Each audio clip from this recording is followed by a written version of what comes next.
أعوذ بالله السميع العليم من الشيطان الرجيم. بسم الله الرحمن الرحيم. السلام عليكم ورحمة الله وبركاته.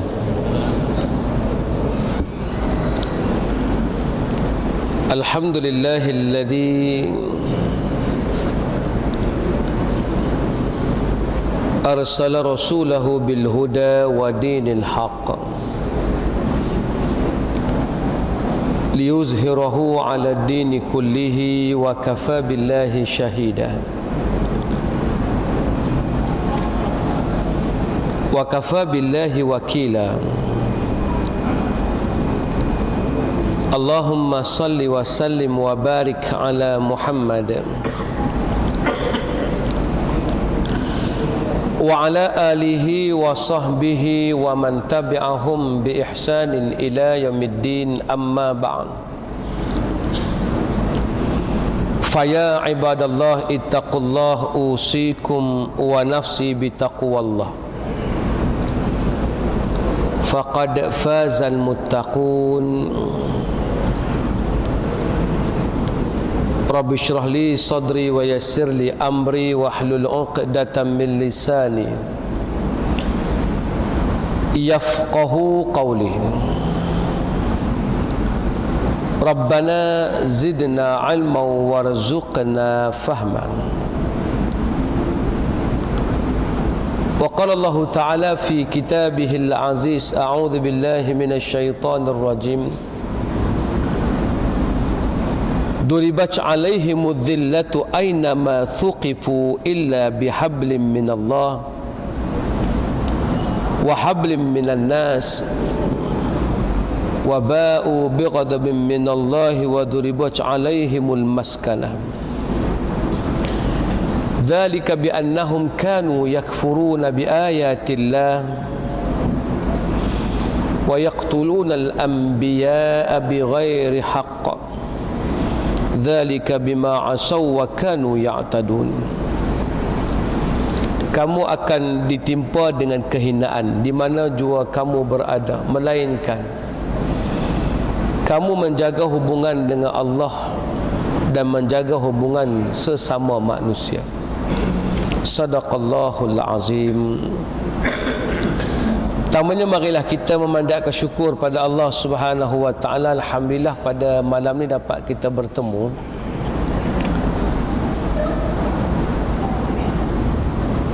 Dan insya-Allah lepas daripada solat Isyak nanti kita akan ada jamuan sempena Aidul Fitri. Syukur pada Allah Subhanahu wa taala, memang kita di antara orang yang mengotakkan janji 30 hari kita berpuasa, 40 hari kita sambut raya. Itu kita lah kan. Dan ini semua kalau dipandang dari segi aspek hanya untuk sambut raya, memanglah nampak macam tak ada penting. Tapi sedarkah kita bahawa inilah elemen-elemen yang menguatkan kita, menjadikan kita sentiasa bertemu dan berjumpa untuk menguatkan balik kesatuan kita. Dan elemen inilah yang dicemburui oleh ramai orang yang di luar sana. Mereka cuba cari nilai untuk tidak bosan hidup di atas muka bumi Allah. Mereka cuba cari teman karib, teman sejati. Tuan-tuan, dalam hidup ni tak ada yang penting adalah sahabat lah. Sebab tu Nabi kata, ashabi kan nujum. Sahabat-sahabatku tu ibarat bintang. Sebab Nabi tak boleh hidup tanpa sahabat. Sebab pelaksanaan dakwah Nabi, perjalanan Nabi memerlukan kelompok sahabat yang boleh meneruskan kesinambungan apa yang dibawa oleh baginda sallallahu alaihi wasallam. Oh, Ustaz Ismail tak wasan ingat apa dia ni. Nampak muda. Jadi sebab itulah kita lihat bahawa bila kita berada dalam program yang menyebabkan menjana kekuatan, kita kena terus bila Nabi Isa Tak tahu siapa lagi nak bantu dakwahnya.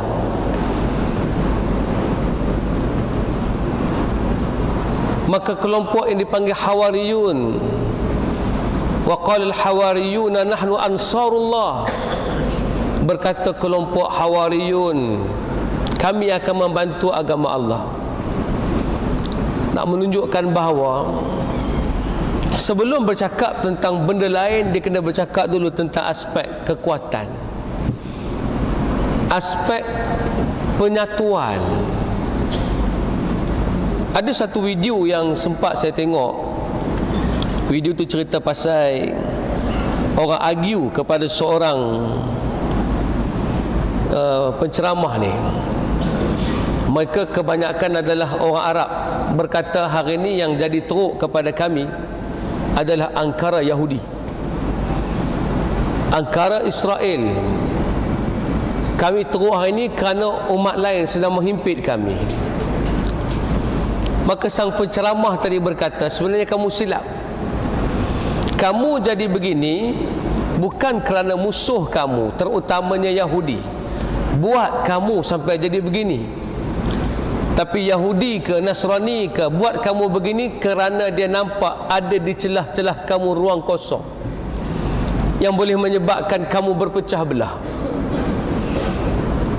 Kamu berpecah dalam perkara yang kamu tak patut berpecah. Dia kata, kalau umat Islam tidak mau terkesan dengan Yahudi dan Nasrani, mereka tidak boleh berpecah sesama mereka.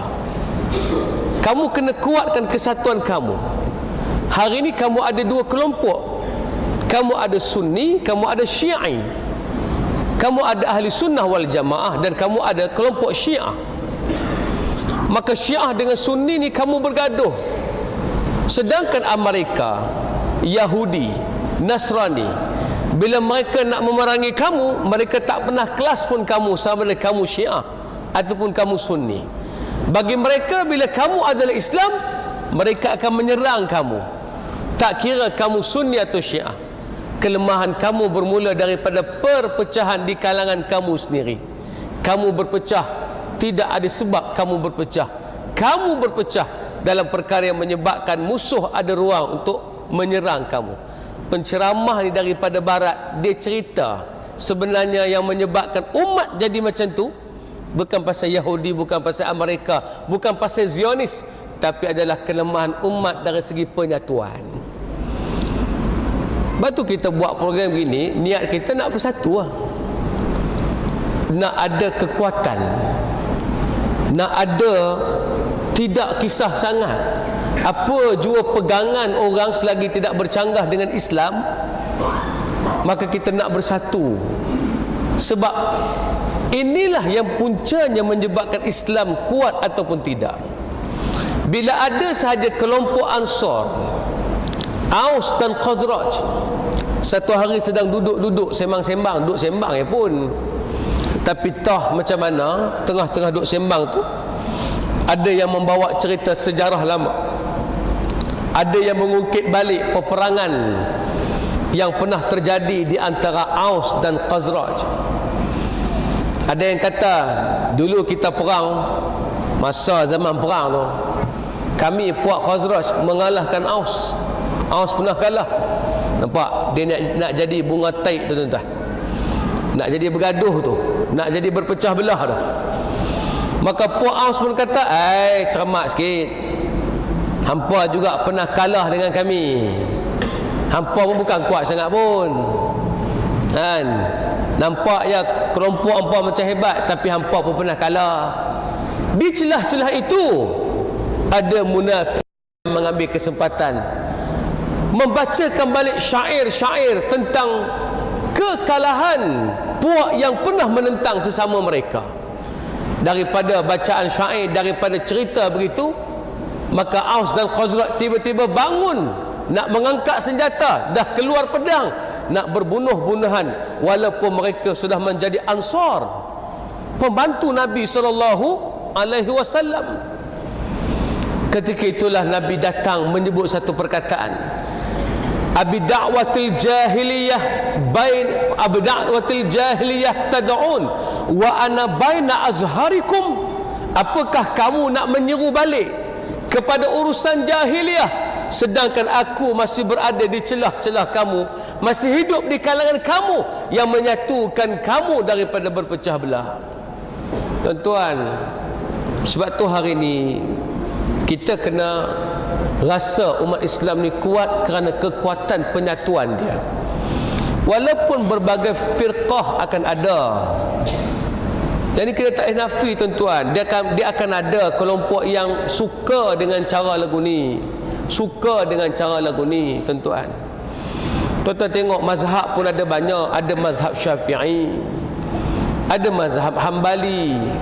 Tuan-tuan, kalau ikut mazhab ni takkan jadi, sebab setiap ranking mereka itu mereka bersambung tuan-tuan.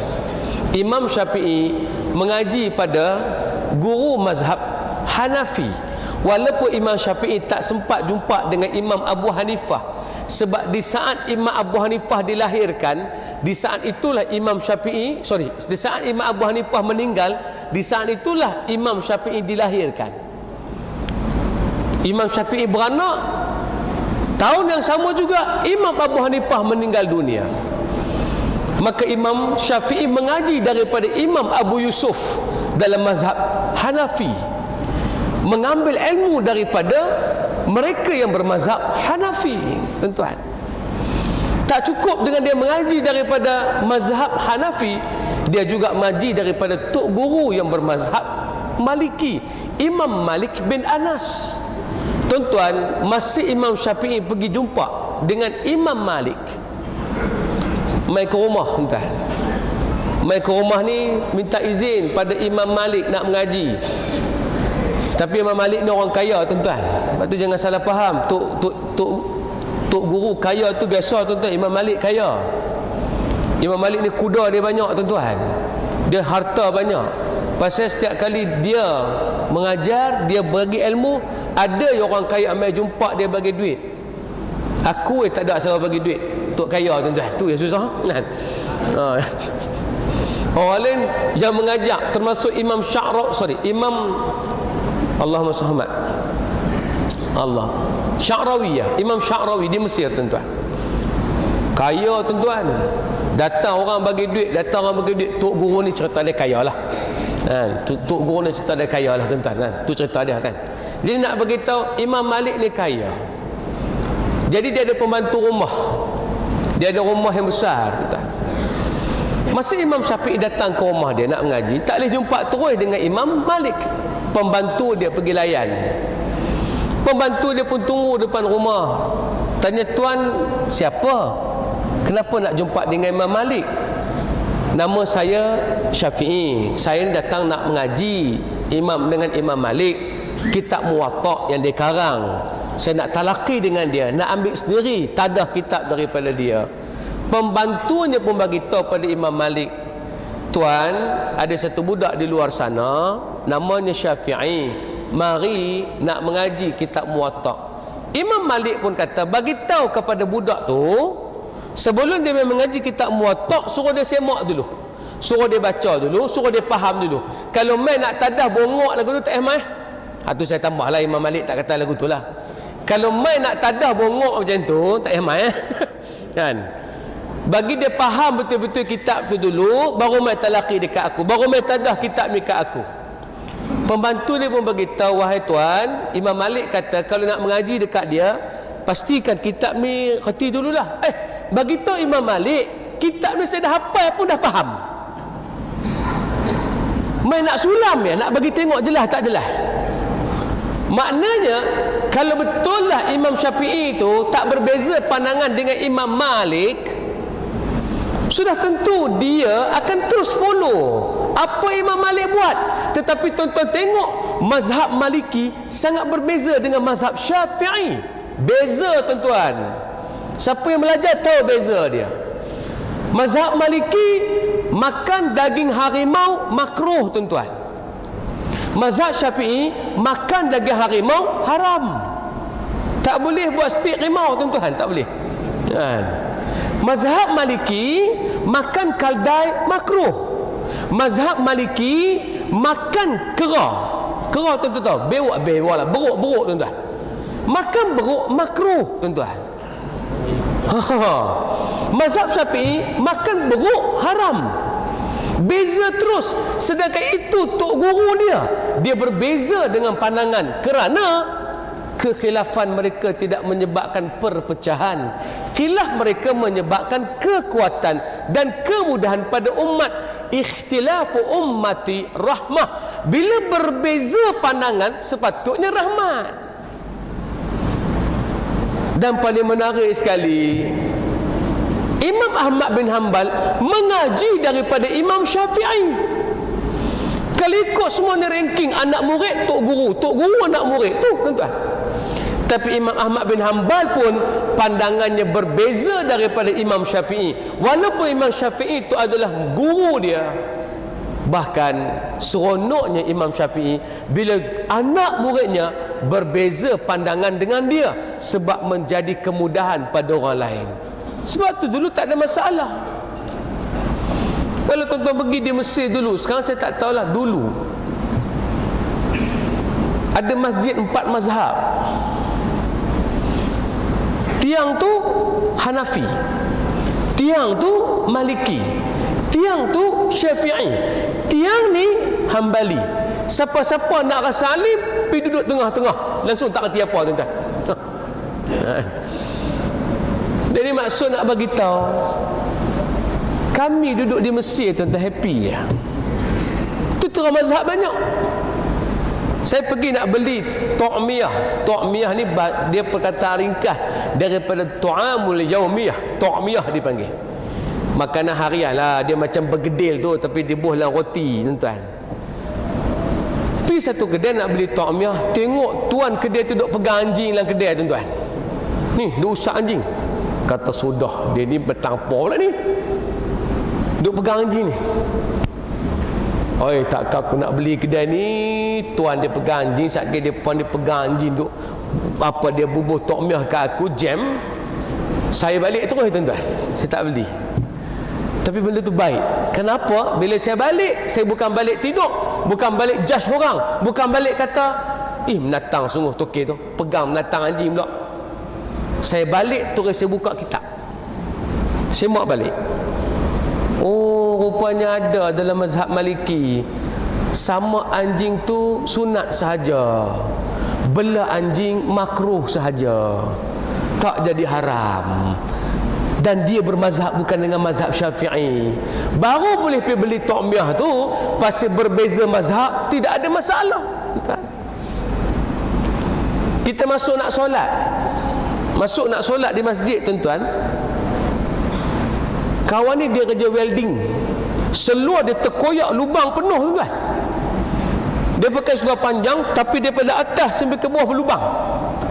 Jadi imam tuan-tuan, dahlah seluar berlubang, jadi imam pula. Saya pun kata sudah, tak apa, ikut dulu lah, ada aku cerita dalam kitab ni. Buka-buka betul, jumpa dalam mazhab Maliki berbeza dengan mazhab Syafi'i. Maliki mengatakan untuk orang yang beribadah untuk tutup aurat, dia ada dua, dipanggil aurat mughalazah dengan aurat mukhafafah. Kita pernah dengar najis mughalazah dengan najis mukhafafah tuan-tuan. Mazhab Maliki ada aurat mughalazah dengan aurat mukhafafah.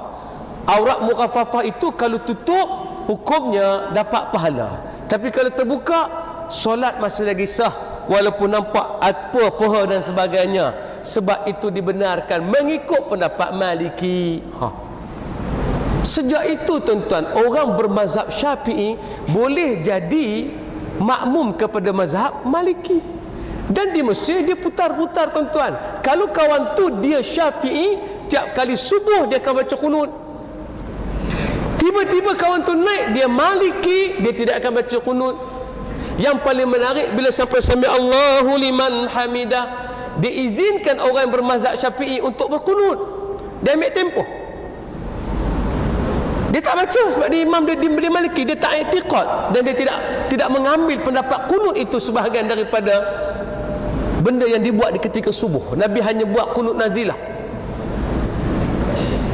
jadi masalah. Tak ada pun lepas tu bincang.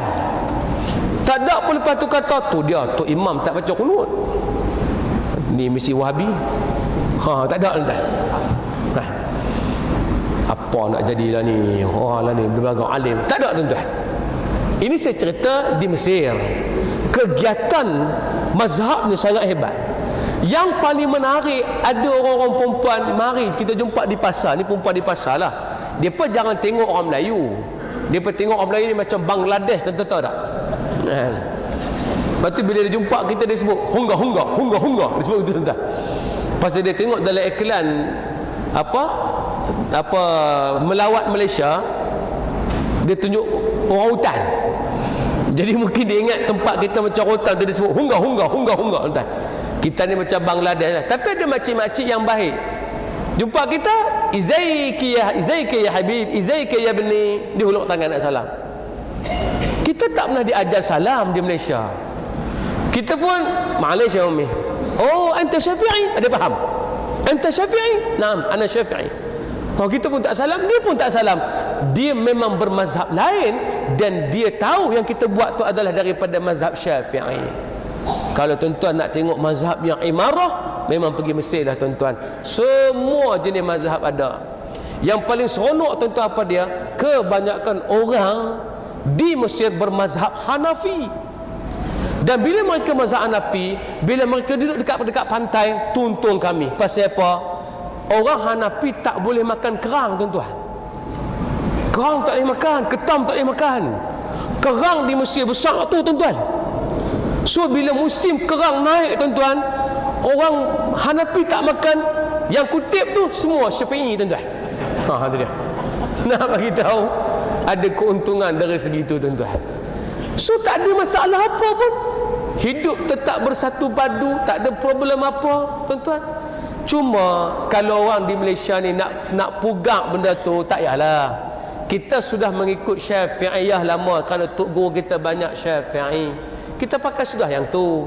Kena ubahlah. Ini saya cerita kok ada Bangladesh yang mari duduk dengan kita. Mereka dah terkenal Hanafi. Tuan-tuan tak payahlah paksa mereka jadi Syafi'i. Orang Hanafi solatnya tidak ada tomak ninah. Sebab tu orang Bangladesh dia solat cepat. Allah Akbar, Allah. Tak ada tomak ninah. Tomak ninah sunat saja. Padanlah tomak ninah tak ada pun. Sebab mereka cakap pun laju. Warang laju tuan-tuan. Kita cakap slow, kena tomak ninah lah tuan-tuan. Nak pergi Minang pun punya dah susah tuan-tuan. Pantun lah, pabala lah, kajang pak malau, kajang berlipat, mengkuang hamba, tumpang layu. Kan payah tu tuan-tuan. Tapi sesuailah dengan kita tomak ninah tu. Sebab kita bukan jenis orang laju tuan-tuan. Nak bagi tahu, inilah kriteria yang bila kita tahu kondisi tu, kita takkan judge. Kita takkan judge. Menyebabkan harmoni. Kalau orang tak minat nak buat tahlil dengan syarat dia tidak mengatakan tahlil tu haram, cuma pada i'tiqad dia, saya tak buat tahlil, tak apa, never mind. Tetapi jangan pula bila orang ajak jom buat tahlil, dia mula mengelak, tak mau pergi sebab dia kata yang kamu buat tu bid'ah, dalalah. Tu tak betul, tu cari musuh maksud dia. Kita tak condong, tak apa. Kita pergi, orang lain buat, kita sambut je lah. Sebab yang dia buat tu tahlil. Ila hadrati Mustafa sallallahu alaihi wasallam. Dia buat tu tahlil tuan-tuan. Bukan dia ajak menyanyi lagu nasyid ke apa tuan-tuan. Kalau dia berkumpul tiba-tiba nyanyi Despacito, barulah haram tuan-tuan. Nak beritahu bahawa selagi dia tak buat benda-benda yang bid'ah sungguh, tuan-tuan, janganlah anggap benda itu bid'ah tuan-tuan. Kamu tak condong baca Yasin malam Jumaat, tak apa. Tapi jangan kamu kata orang yang buat Yasin malam Jumaat ni bid'ah, tak boleh. Ra'i kalah. Dan orang yang melihat kelompok yang tak mau buat Yasin malam Jumaat, jangan tu orang kata ni Wahabi, kapiak. Jangan tuan-tuan. Ini punca pecah belah masyarakat. Sedangkan kita patutnya menumpukan kekuatan jamaah tuan-tuan. Sebab kita tak boleh hidup tanpa kawan. Kita tak boleh hidup tanpa ada orang di samping kita tuan-tuan. Percaya tak tuan-tuan, yang paling penting adalah sahabat. Sebab cerminan kita adalah sahabat. Al-mu'min mir'atul lil mu'min. Orang beriman cermin dia orang beriman yang lain. Tuan-tuan ni baru-baru ni ada satu orang penyanyi terkenal tuan-tuan. Barat lah, Kristian pun bukan Islam, daripada kumpulan Linkin Park tuan-tuan. Saya tahu tuan-tuan tak tahu, tuan-tuan tak minat Linkin Park semua ni kan. Pak-pak ni semua tuan-tuan tak minat lah, tapi saya ceritalah kat tuan-tuan kan, supaya bila tuan-tuan balik nanti, tuan-tuan tanya anak tuan-tuan, betul ya penyanyi Linkin Park meninggal? Bapak tahu mana? Ustaz cerita, bawa kemas sikit, nampak tuan-tuan kan? Penyanyi kumpulan Linkin Park ni terkenal tuan-tuan kan? Apa namanya? Chester apa? Bennington, sorry. Chester ni dia bunuh diri. 2-3 hari baru terbit. Kenapa dia bunuh diri? Dia dalam usia 41 tahun. Tuan-tuan, Linkin Park ni bukan kumpulan yang tak berjaya tuan-tuan. Dia bukan macam kumpulan iklim yang tak berjaya sekarang dah tuan-tuan. Dia kumpulan dia rock terbaik sepanjang zaman tuan-tuan. Depa ni dia bunuh diri bukan pasal tak cukup nak bayar di hospital tuan-tuan, bukan. Dia cukup segala-galanya pasal dengan album dia, dengan jelajah di satu dunia tuan-tuan. Kalau tuan-tuan tengok filem Transformers tu ambil lagu ciptaan daripada Linkin Park pada Transformers yang lalu. Tak apalah, saya tahu tuan-tuan tak sempat nak cerita ni semua pasal tuan-tuan memang tak ambil tahu dunia luar ni tuan-tuan kan. Pasal tuan-tuan sibuk dengan kitab para ulama asatizah tuan-tuan. Saya yakin dah tu kan. Jadi bila dia bunuh diri, orang anggap kerugian pasal suaranya tak ada orang boleh ganti suara macam tu. Ni untuk orang muda lah. Tuan-tuan lantar pergi dia bunuh diri, apa kena menang aku, biar pergi kat dia lah kan.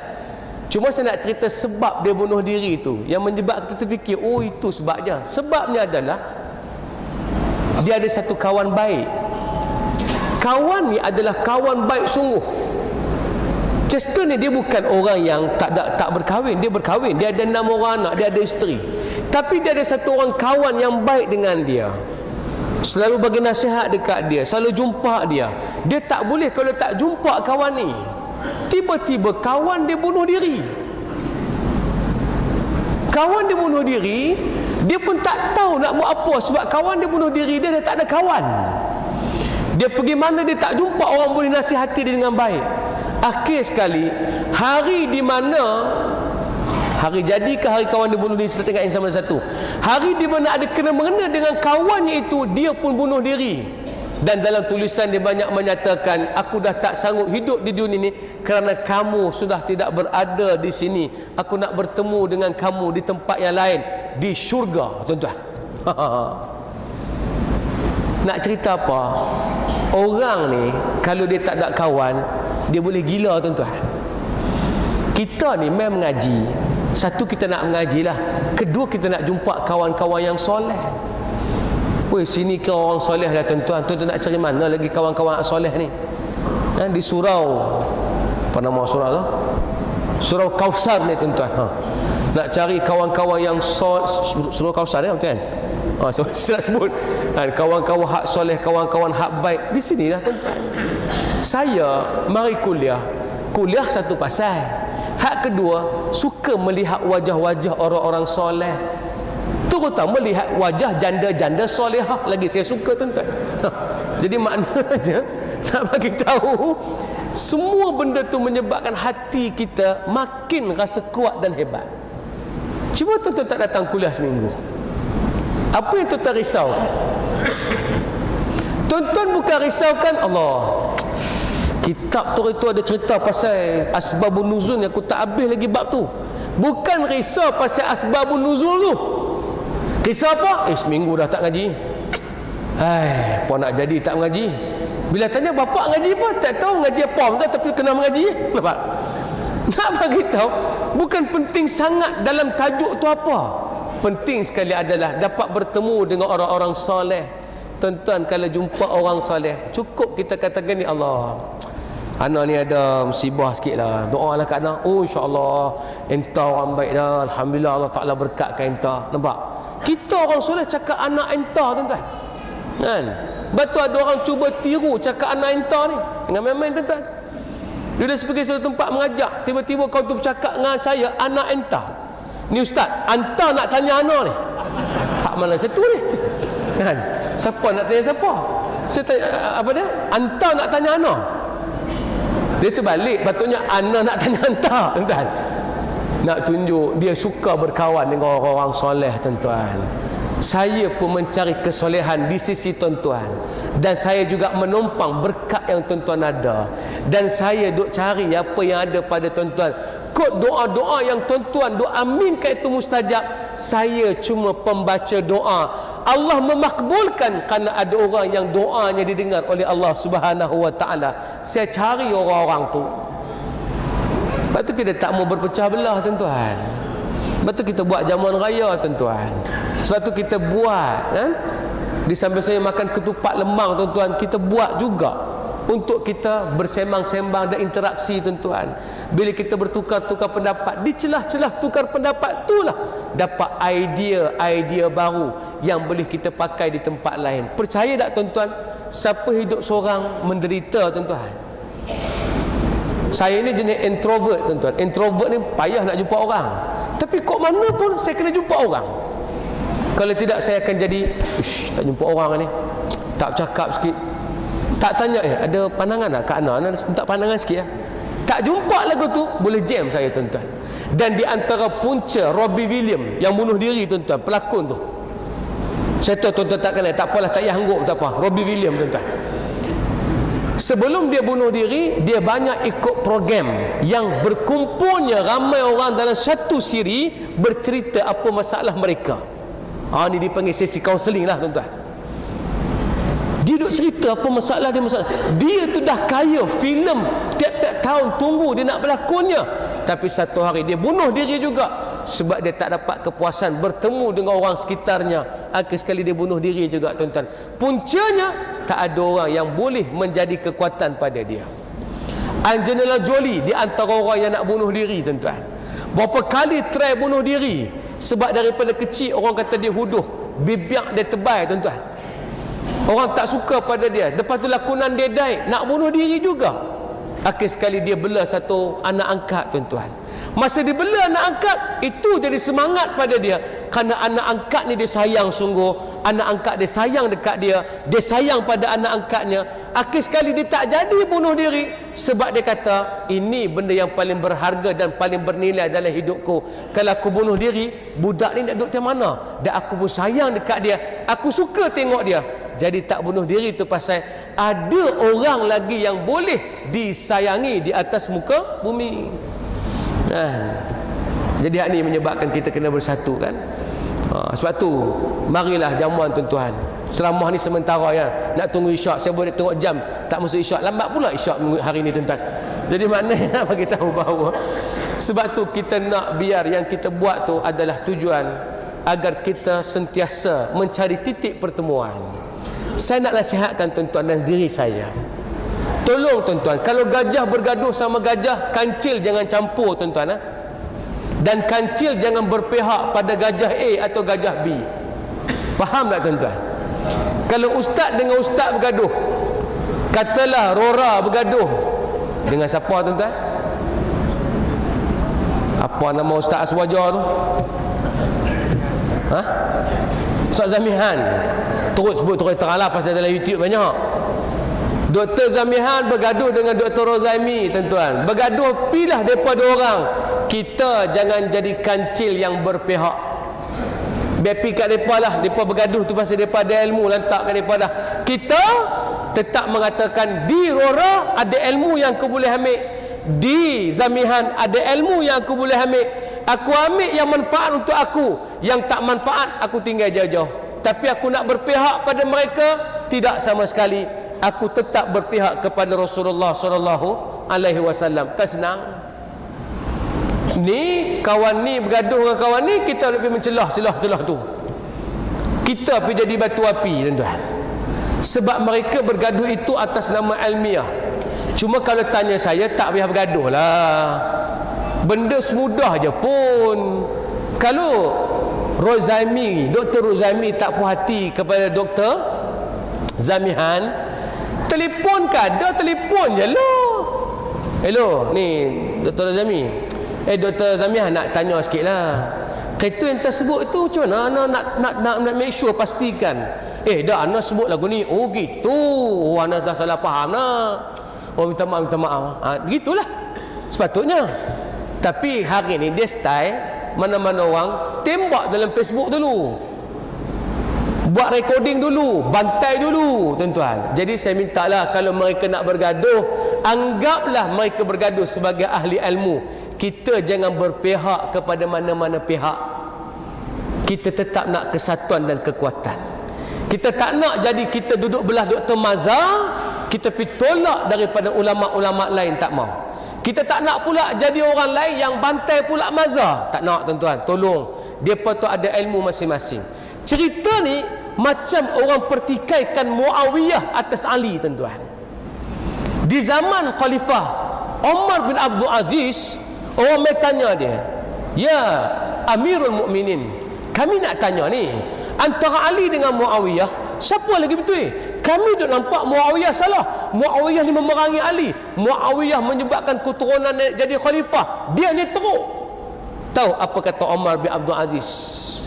Dia kata, hampa nak petikai. Dia tak abang kedah lagu tu lah, saya terus translate kat tuan-tuan kan. Hampa nak bertikai tentang batang tubuh Muawiyah. Tai kuda hidung Muawiyah lebih mulia daripada batang tubuh hampa, sebab banyak perang yang Muawiyah pergi bersama dengan Rasulullah. Hampa nak petikai dia, tai hidung kuda dia pun belum tentu layak hampa samakan dengan diri hampa. Jangan tuan-tuan. Orang awam tidak berpihak. Orang awam biarkan tuan-tuan. Kita tidak berbelah mana-mana. Kita ambil yang untung kita tuan-tuan. Ambil yang untung kita lah. Ambil apa yang payah kita kan? Ambil benda yang senang pada kita kan? Orang kata solat tarawih kena buat 8, kena buat 20. Ada kata kena buat 8 boleh. Ambil yang mana tuan-tuan? Ambil yang mana? Ambil hak mudah lah, susah sepon dah lah kan? Jadi mana nak bagi tahu? Ada yang mudah, ambil yang mudah. Tapi kalau tuan-tuan kata, saya hak mudah-mudah tak ambil ustaz, sebab saya tahu jalan syurga ni tak ada mudah, ambil yang payah. Tak ada masalah pun kan? Bahkan ada satu masjid dulu time Ramadan, dia buat 2. Siapa yang beriman dengan solat tarawih 8 rakaat, moreh balik ni. Tak boleh sekali tuan-tuan. Siapa yang buat 20, moreh balik ni. Sebab kalau sekali moreh, hak 8 tu langgar dulu tuan-tuan. Nampak tak? Kan? Hak 20 berlinya, tak dan kita. Jadi maknanya tak ada masalah. Yang kita imani itu tak ada siapa nak kata apa pun. Ambillah satu kaedah, kita kena bersetuju dengan perkara yang kita tak setuju. Memang aku tak setuju dengan benda ni, tapi tak apa, benda ni tak bercanggah dengan Islam pun, aku ambil sikap tak apalah, boleh yang penting aku ada pendirian. Aku nak pakai yang ni, tapi aku tak boleh paksa orang pakai macam aku. Nampak tak? Dalam Islam kena tahu kaedah. Kita hanya boleh paksa perkara yang wajib, dan kita tak boleh paksa perkara yang sunat. Contoh jumpa orang, kita kata, puasa 6 kawan tu kata, tadi saya tak puasa. La haula wala quwwata illa billah. Hang nak jadi puasa 6 dok ni. Hang ingat main-main kan? Puasa 6 ni dia lepas apa buat daripada Syawal, buat pada Ramadan, tambah 6 hari bulan Syawal, macam puasa setahun. Pasal apa hang tak ambil rugi? Hang kena buatlah. Tuan-tuan, benda sunat jangan paksa. Tapi kalau galakkan, ya, galakkan buat cara galak buat elok benda ni. Tapi kalau tak larat tak apalah, buatlah, buat ni elok. Tu ayat dia tuan-tuan. Dan yang kedua pula, jangan sampai buat yang sunat tinggal yang wajib kan? Buat yang sunat sampai tinggal yang wajib. Kalau puasa 6, rumah adik-beradik tak pi, kalut. Nampak? Kausar dia nak mengelakkan khilaf, buat malam terus tenang. Kalau malam juga puasa, memang bid'ah untuk lalah tuan-tuan. Tu dia. Nak beritahu tuan-tuan, ni kita kena ambil seluruhnya untuk jadikan panduan kita. Yang pertama tadi, jangan mewajibkan yang sunat. Yang kedua, jangan bila bertemu di antara sunat yang wajib, kita kalut pertahankan yang sunat, yang wajib hilang tuan-tuan. Yang ketiga tuan-tuan, hendaklah berlapang dada kalau perkara itu bukan haram qat'i. Berlapang dada dalam perkara yang tidak haram qat'i, agar kita jadi manusia yang tenang bila tengok orang lain. Tengok orang tu buat benda yang kita tak suka, Tapi benda tu tak ada pengharaman dari segi syarak secara jelas. Tak apa, biarkan dia. Ini benda dia, insya-Allah. Jadi mudah-mudahan benda itu menyebabkan kita menjadi kekuatan, insya-Allah. Ceramah tak mau panjang tu tuan, Isyak masuk dah kan? Dah masuk dah. Masuk dah, nak berhenti tuan-tuan. Pasal kalau terus ceramah, sekali ketupat tu sejuk tuan-tuan, makruh hukumnya tuan-tuan. Jadi tak mau jadi hukum makruh tu, saya berhenti kat tulis, insya-Allah. Mudah-mudahan ukhuwah Islamiah kita memuncak. Innamal mu'minuna ikhwatun fa aslihu baina akhawaikum. Sesungguhnya orang beriman itu bersaudara, perbaikilah persaudaraan di kalangan kamu, insya-Allah. Mudah-mudahan hati kita bertaut. Allahumma alif baina qulubina, ya Allah, kau jinakkanlah hati-hati kami, kuatkanlah, bagilah kekuatan kepada kami untuk sentiasa berhubung sesama kami, tuan-tuan.